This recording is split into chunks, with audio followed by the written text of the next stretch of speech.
हरे कृष्ण कृष्ण कृष्ण हरे हरे, हरे राम राम राम हरे हरे। सृष्टि के रचनाकार परमात्मा अकाल पुरख महाकाल के चरणों में बारंबार मेरी नमस्कार।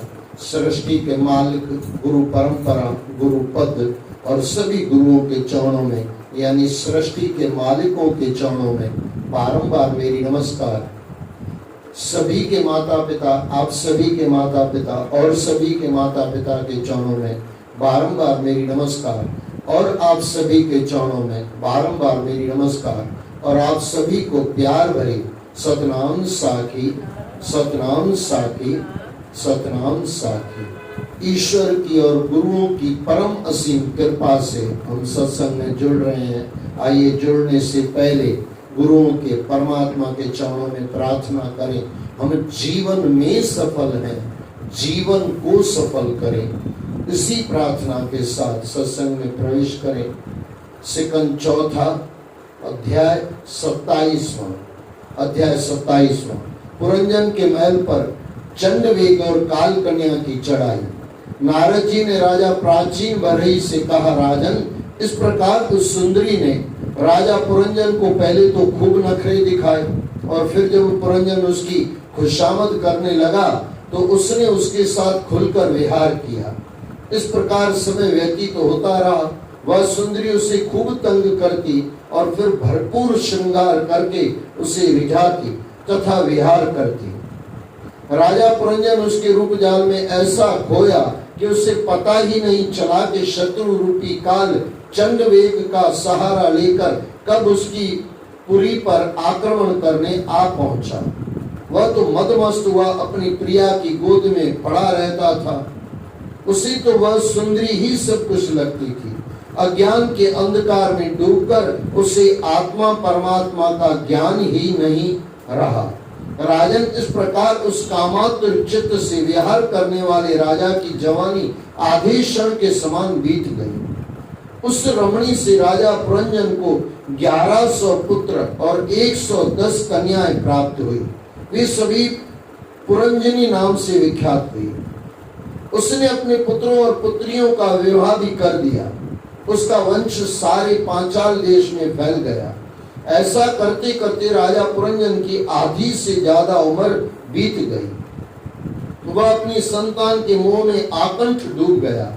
सभी से दुख प्राप्त करने के बावजूद उसका अपने पुत्र पौत्रों की ओर से मोह कम नहीं हुआ।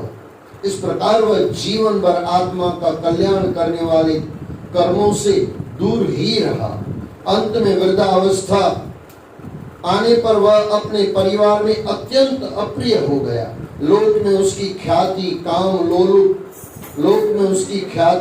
काम लोलुप और स्त्री लंपट के रूप में हुई।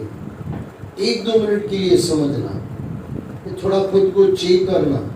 हम भी यही तो हैं, पुरंजनी तो हैं।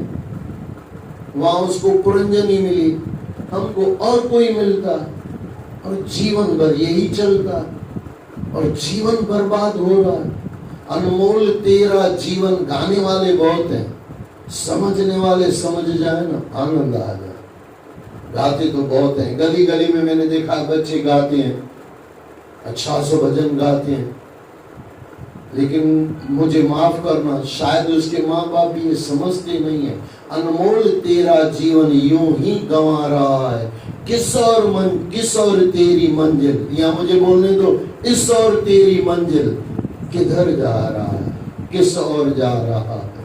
यही हमारा जीवन है। जीवन बर्बाद हो रहा है।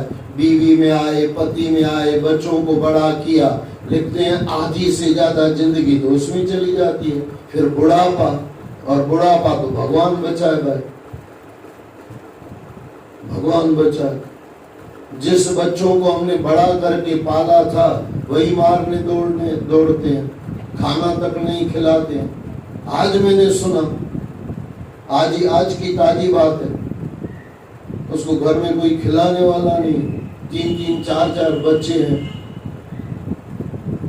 क्या दुनिया है, और उस दुनिया को छोड़ने का मन भी नहीं होता है।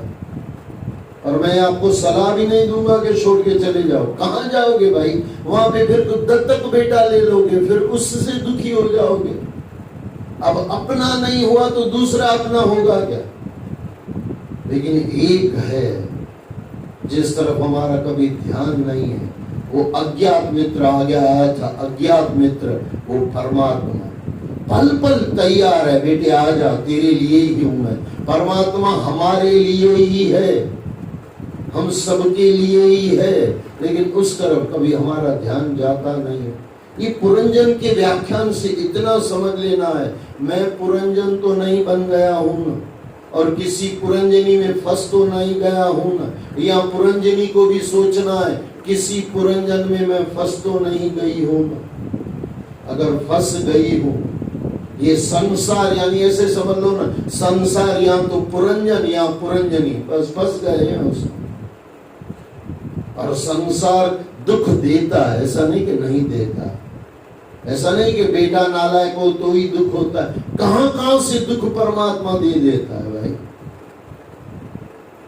कल ही आपने देखा, ये मैंने अभी भी कहा, इतने वर्षों में कभी नहीं हुआ कि सत्संग छोड़ के मुझे उठना पड़े, लेकिन उठ गया कल। और कई बार तो मैं कहता हूँ भगवान करे ऐसा ही हो, जब जिंदगी से जाए ना, अकेले नहीं उठे, एक तुलसीदास उठाए, तीसरा कोई तो दूसरे हो, चार वो उठाए। और एक हमारे में रामनगर में आया था, ऐसा विष्णु भाई, विष्णु मालूम, विष्णुदास चंदा से, अरे वो अरदास किया, नीचे झुका, वापस उठा नहीं। और कई बार मैं परमात्मा से प्रार्थना यही करता हूँ, या तो वहां सुला देना, या तो यहाँ सुला देना। और ये गोद में जो सोता है ना सर, वो कहाँ पहुंचेगा? और ये गोद रोज आप रात को आधा घंटा परमात्मा के चरणों में बैठ जाओ ना, परमात्मा की गोद में आ जाओ। लेकिन हम कभी छोड़ते नहीं है, पुरंजन छूटता नहीं है। और यहाँ पे तो बताते हैं 1100 पुत्र, 11,000 या आंकड़ा इधर उधर हो तो माफ करना, लेकिन ये कहानियों से इतना ही समझना है, कहीं फंसना नहीं है। चलते रहो, चलने का नाम जिंदगी। और किस तरफ चलते रहो? परमात्मा तरफ। हम चलते हैं लेकिन उल्टी साइड, इस और तेरी मंजिल उस और जा रहा है, बस यही हमारा जीवन है। लोक में उसकी ख्याति काम लोलुप और स्त्री लंपट के रूप में हुई। राजन चंद्रवेग नाम का एक गंधर्व राजा है, उसके अधीन 360 महाबली गंधर्व रहते हैं। इसके साथ कृष्ण और शुक्ल वर्ण की गंधर्व कन्याएं मिथुन भाव से रहती है।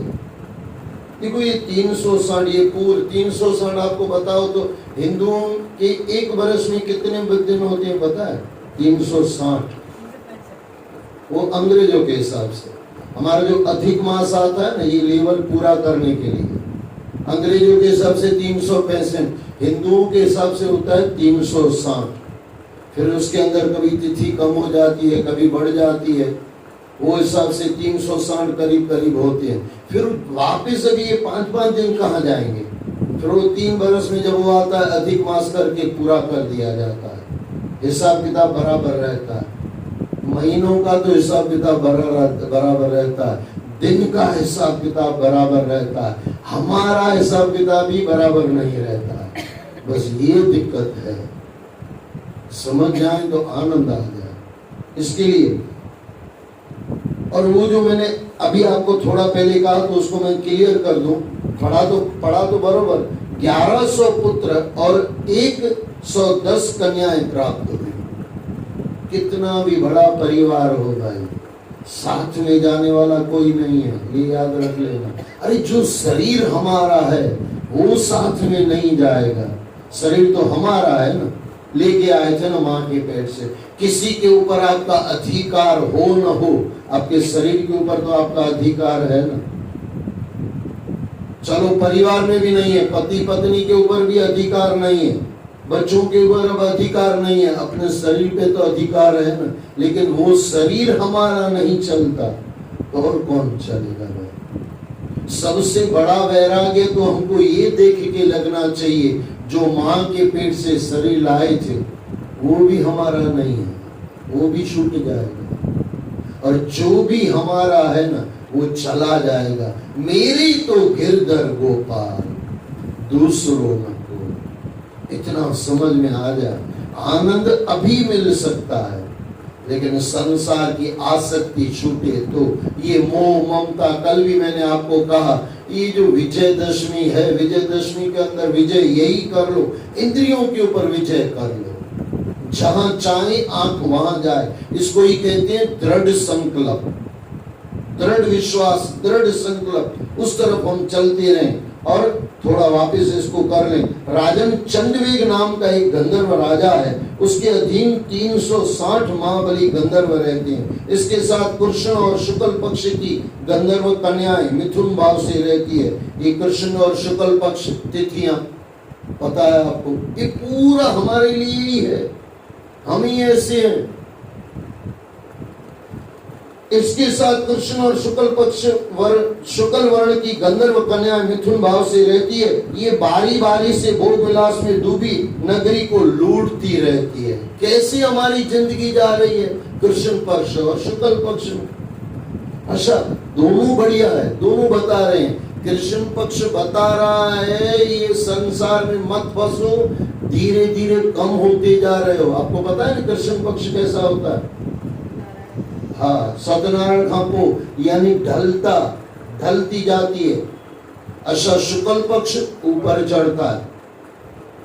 ये अगर समझ में आ जाए, दोनों बता रहे हैं भाई ये डूब रही है जिंदगी, इससे पहले अपनी जिंदगी को उठा लो, शुक्ल पक्ष में लेके आओ, परमात्मा तरफ लेके आओ, पूनम के दिन में लेके आओ, अमास के दिन खलास मत हो जाना। लेकिन अगर शुक्ल पक्ष में कृष्ण से मिल गए, शुक्ल पक्ष में कृष्ण भगवान से मिल गए, तो कृष्ण पक्ष में भी वो उमास के दिन भी, अमास की दिवाली यानी यही बताती है, फिर आपको अमास में भी आपके अंदर दिया जलता रहेगा।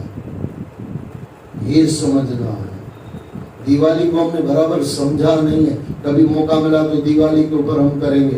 दिवाली क्या, अमास है, अंधेरी रात है, दिया जलाना है। बाहर जलाओ न जलाओ आपकी मर्जी, अंदर का दिया जलता रहे। हमारे बुद्ध भगवान कहते थे अपदीपो भव, खुद का दिया तू खुद बन, यानी गुरु। अब वो दिया वहां पे गुरु हो गए, यही बातें हैं, लेकिन हम समझते नहीं है। शुक्ल वर्ण की गंधर्व कन्या मिथुन भाव से रहती है। ये बारी बारी से भोग विलास में डूबी नगरी को लूटती रहती है। केवलपुरी की चौकसी करने वाला 5 मुखी सर्प ही 100 वर्ष तक उसके साथ युद्ध करने की क्षमता रखता है। केवलपुरी की चौकसी करने वाला ही 5 मुखी सर्प ही 100 वर्ष तक उसके साथ युद्ध करने की क्षमता रखता है, परंतु अकेले वह भी कब तक उनसे युद्ध कर सकता है। राजन, इन्हीं दिनों काल की कन्या वर की खोज में भटकती रहती है, कोई उसे पसंद नहीं करता। लोग उसे जरा यानी बुढ़ी और दुर्भगा यानी भाग्यहीन नाम से पुकारते हैं। एक बार राजर्षि गुरु ने अपने पिता ययाति को अपना यौवन देने के लिए उसे अपनी इच्छा से वर लिया था। ये थोड़ा याद रखना, ययाति का प्रसंग आएगा, जबरदस्त प्रसंग है। ययाति का अगर समझ जाओ ना, वैराग्य आ जाए। उसमें अभी नहीं जाऊंगा क्योंकि मुझे थोड़ा ये भी पढ़ना है। एक बार राजर्षि गुरु ने अपने पिता ययाति को अपना यौवन देने के लिए उसे अपनी इच्छा से वर लिया था। एक दिन मैं ब्रह्मलोक से पृथ्वी पर आया तो वह घूमती मुझसे मिल गई। मैं ठहरा ब्रह्मचारी, फिर भी उसने मेरा वर्ण करना चाहा। मैंने उसकी प्रार्थना स्वीकार नहीं की तो उसने कुपित होकर मुझे श्राप दे दिया, तुम एक स्थान पर अधिक देर तक नहीं ठहर पाओगे। तभी से मैं त्रिलोकी में भटकता रहता हूँ। मेरी ओर से निराश होकर उस काल कन्या ने यवन राज के पास जाकर उसे पति रूप में वर्ण कर लिया। उसने उससे कहा, हे यवनराज, आप यवनों में वीर और श्रेष्ठ हैं। मैं आपसे प्रेम करती हूँ और आपको पति रूप में वर्ण करना चाहती हूँ। मैं आपकी सेवा में प्रस्तुत हूँ, आप मुझे स्वीकार करें। काल कन्या की बात सुनकर यवनराज भय से उसे इस प्रकार कहा, हे देवी, तुम सभी का अनिष्ट करने वाली हो, इसलिए लोग तुम्हें स्वीकार नहीं करते। मैं तुझसे विवाह करूंगा। अभी ये देखना, बोल भी रहा है तू सबका सर्वनाश करती है, लेकिन फिर भी मैं शादी कर रहा हूँ। तो यही है इंसान को। पिताजी को पता है मैं बर्बाद हो गया हूँ, लेकिन फिर भी बेटे की शादी कराएगा सही। ये थोड़ा कटाक्ष भी है, लेकिन ये हकीकत है। और ये सब मुझे याद है, मैं शादी नहीं करता था। मेरे पिताजी ने पूछा था भाई क्यों नहीं करता। मैं बोला बाबा जी सच्ची बताना कि भाई ये आनंद है क्या। बोले बेटे आनंद तो यहाँ है। बोला बस बाबा आनंद चाहिए।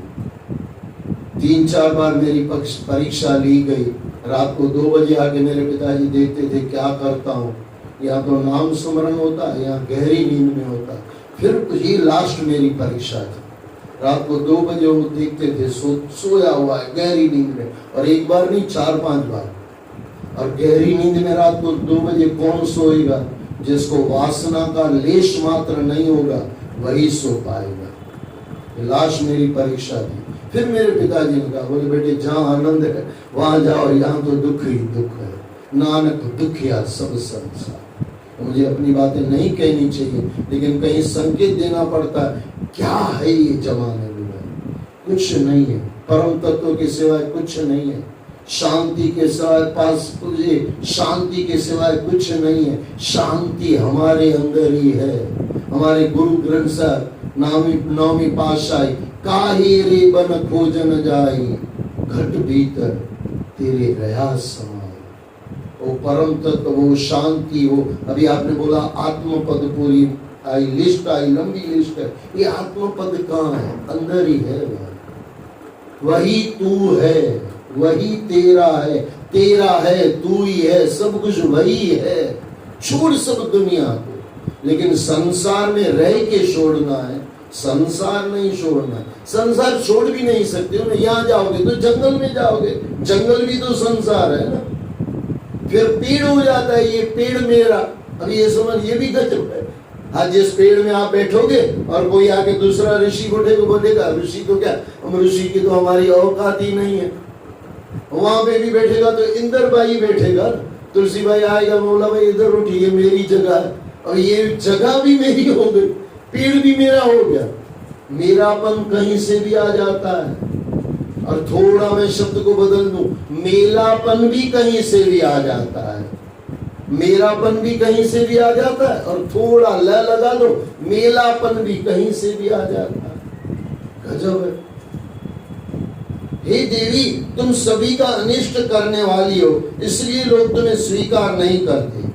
भी गजब है, करने वाले का भी जिक्र है। मैं तुझसे विवाह करूंगा, तुम कर्मों में लिप्त इस लोक में जो भी कर भोगी, तुम कर्मों में लिप्त इस लोक को जो भी, इस लोक को जी भर के भोगो। मेरी सेना के साथ तुम सारी प्रजा का विनाश करने में समर्थ हो। कोई भी तुम्हारा सामना नहीं कर पाएगा। फिर भी शादी कर रहा है। इंसान को भी पता है कि ये होगा, लेकिन कर रहा है, छोड़ नहीं रहा। इसका मतलब मेरे कहने से शादी मत करना ऐसा नहीं, और मेरे कहने से अब इतना भी कोई नहीं करेगा। यहाँ पे तो सब किए हुए ही है। हमारा ये खाली ये है, उसने भी किया है पता नहीं, लेकिन मैं आके हाँ अच्छा इसकी भी हो गई, एक लड़का भी है वो। अब बेचारा क्या बोले, वो चढ़िया चुग गई खेत। लेकिन शादी हो न हो उसके साथ मतलब नहीं है। शादी करनी हो न, अंदर की शादी अपने कृष्ण से कर लो, अपने गुरु से कर लो। जिस जो आपका इष्ट देव है उसके साथ शादी कर लो। लड़की हो तो उनको लड़का बना दो, और लड़के हो तो भी उनको लड़का बना दो। आनंद आ जाएगा। ऐसा कहकर भय ने काल कन्या से विवाह कर लिया, और उसकी सेना ने जीवों के मध्य भारी तबाही मचानी प्रारंभ कर दी। अध्याय 28वां। पुरंजनी का स्त्री योनि में जाना और अविज्ञात के उपदेश से उसका उद्धार करना।